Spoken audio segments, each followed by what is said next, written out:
Bem-vindos ao Pampa, boa noite, que hoje não conta com a participação do titular, Paulo Sérgio Pinto, que está em Canela para a abertura do Festival Nacional da Música, um grande evento, iniciativa do nosso colega Fernando Vieira, oportunidade em que músicos, instrumentistas, compositores se reúnem para conversar, dialogar, tratar das questões internas. Não vão lá, fazem showzinhos, mas eles tratam de questões internas. É um evento inédito e é um evento de grande alcance para a categoria artística brasileira.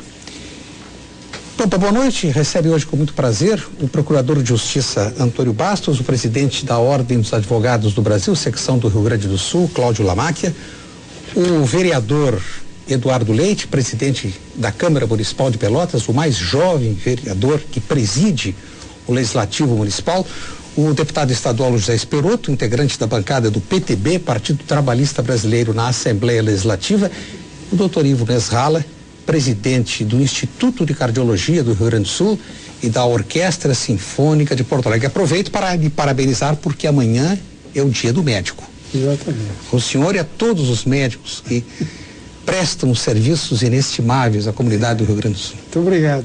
Amanhã é o Dia do Médico, é uma data que está relacionada com São Lucas, que é o padroeiro dos médicos, e realmente é uma data importante que marca, vamos dizer, a atividade médica como um todo. Então eu aproveito aqui para saudar os meus colegas todo o Rio Grande do Sul. Hoje é 17 de outubro e há uma coincidência, deputado José Esperoto. Eu identifico, na coluna que escrevo no Jornal do Sul, identifico o deputado Esperoto como o vigilante da ponte. Eu sei, quando o deputado vai a Brasília e está chegando na portaria do Ministério dos Transportes, a portaria já avisa lá o comando, olha, está chegando aí o gaúcho que reclama muito da ponte. E há uma coincidência, eu diria até uma feliz coincidência, deputado Esperoto, porque no dia 17 de outubro de 1955, o governador era Ildo Meneghetti e se iniciou a construção da ponte que nós temos até hoje. Eu lhe pergunto, o senhor já sabe quando é que nós teremos novamente um 17 de outubro para iniciar-se a obra, 17 de outubro de 55? E, aliás, ela foi inaugurada no dia 28 de dezembro de 58, uma ponte que construiu-se rapidamente. É. E a nossa aqui, a nova ponte? Boa noite, meus colegas de bancada, boa noite a quem nos assistem também. É uma feliz coincidência isso aqui, né? Não é por um ator que Deus nos colocou nesse momento aqui, né? Mas fazem 56 anos atrás, né, iniciou a travessia Getúlio Vargas. A presidente Dilma, sexta-feira passada, dia 14, casualmente dia de emancipação do município de Guaíba, né, completando 85 anos, e aqui vai um abraço a toda a comunidade, a todos os habitantes do município de Guaíba, por essa passagem dos 85 anos. A presidente Dilma, aqui no nosso Palácio Piratini, anunciou que virá ao Rio Grande do Sul fazer o anúncio da construção da nova ponte sobre o Rio Guaíba. Não lhe informou em off quando será esta visita? Ainda não, é isso que nos preocupa, né? Mas nós já temos um passo muito importante, quanto à decisão de ser pública ou privada. Ela entende já que deva ser através de uma concessão.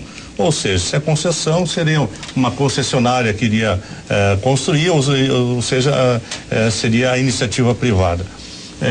Uma coisa que eu sempre questiono, primeira coisa, prazo. O prazo de execução para qualquer obra pública vai sair no mínimo o dobro do que a iniciativa privada. O governo federal já disse que no seu orçamento não tem dinheiro, não tem verba para construir essa ponte. Os próprios técnicos do DENIT já disseram que para viabilizar uma licitação, um edital de licitação, leva de 2 a 3 anos só para montar o edital de licitação. Lamáquia, o senhor que é advogado, o senhor conhece bem essa área aí. Para construir vai levar em torno de 10 anos essa obra. Tá? E por que eu falo prazo, doutor Ivo, o senhor que é médico? Porque está morrendo gente todas as vezes em cima daquela ponte ali dentro das ambulâncias. Agora foi mais outra mãe que deu luz a uma criança também dentro de uma ambulância. E muitas vezes não existe pesquisa, não existe documento que morreu em cima da ambulância, porque o pessoal ainda da ambulância leva até o pronto-socorro, leva, e é constatado que morreu ali, né? Não tem dados assim. Então o prazo é importante para que nós primeiro possamos salvar vidas, Lourdes, acima de tudo. Presidente Eduardo, presidente da Câmara de Pelotas, quantas pessoas vêm lá de Pelotas ali para ser tratado em Porto Alegre, para ser salvo? Uma vez numa audiência pública, só para falar, depois nós voltamos a falar mais um pouco, nós fizemos uma audiência pública na Câmara de Vereadores de São Gabriel,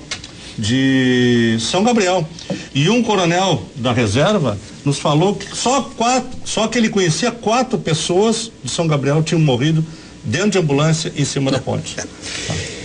Presidente Eduardo Leite, quando nós vamos a Florianópolis, nós tomamos conhecimento de que os catarinenses já estão projetando a 4ª ponte. É verdade que a primeira, que é de 1926, a estrutura de ferro, ficou decorativa. A ponte ficou decorativa, era Ciro Luz. Mas eles construíram a Colombo Salles na década de 70, na década de 90 a ponte Pedro Ivo, e já estão tratando da 4ª ponte. Perfeito. De fato, o deputado Esperotto pontuou muito bem. Tem essa questão que lida com as famílias, com a vida das pessoas, e tem um fator econômico muito importante. É um gargalo ao desenvolvimento da metade sul, que hoje vê a sua economia sendo impulsionada por investimentos volumosos, bilhões de reais que estão sendo aplicados em toda a região, notadamente no polo naval de Rio Grande, mas que tem um reflexo em toda a região sul do estado, e que vê na BR-116 sem ser duplicada e na ponte do Guaíba, que por muitas vezes está levantada e acaba atrapalhando então todo esse desenvolvimento. O deputado aponta que a presidente tinha colocado sobre fazer essa ponte com regime de concessão. Eu gostaria apenas de pontuar isso, Armando, como algo importante a ser analisado. Nós vemos no poder público esta oposição, esse desafio de se conciliar o necessário ajuste fiscal das contas públicas com a necessidade de investimentos pesados do setor público para permitir o desenvolvimento das regiões mais diversas do Brasil.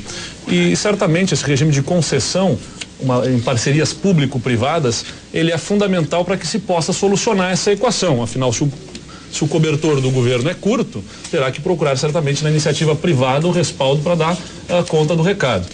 Eu só lamento que justamente estejam fazendo agora isso aqueles que por tanto tempo no nosso país foram contra a iniciativa privada estabelecer parcerias com o poder público. E agora, quando estão no governo, que bom que estão se dando conta que mudou essa realidade, mudou esse pensamento, mas durante muito tempo isso atrasou certamente tantas obras que poderiam ter acontecido. Doutor Lamacchia, se tivesse havido concordância durante o período dos 2 governos do presidente Lula, certamente que essa obra já estaria em andamento, porque o debate sobre a realização às custas do erário público ou a entrega para a iniciativa privada, em torno desta discussão política, nós ficamos travados, não?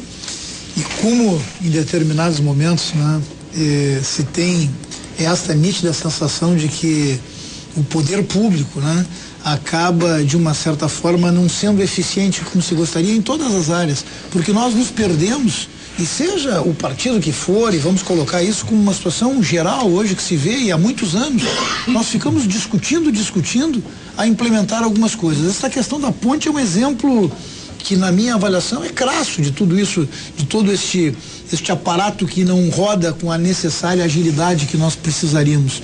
Mas nós também temos que pensar numa outra situação, Burdi. Vamos aqui, ó. O deputado Esperotto falava muito bem que a ponte também é necessária para preservar vidas, que muitas pessoas não chegam nos hospitais. Então, pegando o gancho, aproveitando a presença do doutor Ivo e o fato de amanhã ser o dia dos médicos, a quem eu quero cumprimentar também, e faço isso na pessoa do presidente do CREMERGS, Fernando Matos, doutor Ivo e tantos médicos que salvam vidas no dia a dia. Mas vamos verificar também essa questão dos hospitais, né?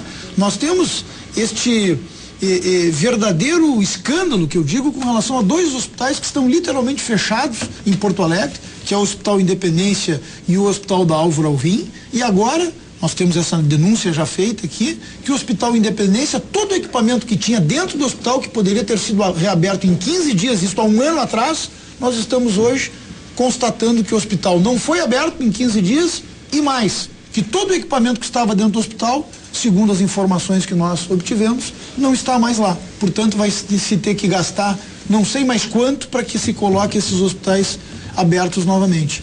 Vejam, a ponte, vejam tantos outros exemplos de inoperância, né? Acho que até o Dr. Bastos, meu querido amigo, vai falar um pouquinho sobre isso, sobre a eficiência do Estado, que é o que todos nós queremos, mas são exemplos crassos, né? A sociedade não quer mais conviver com essas situações, né?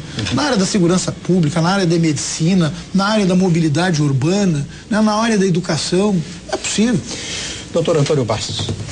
Olha, efetivamente, os lamentos feitos nesta mesa vêm ao encontro de uma campanha lançada hoje pelo Ministério Público, chamado Movimento Brasil Eficiente.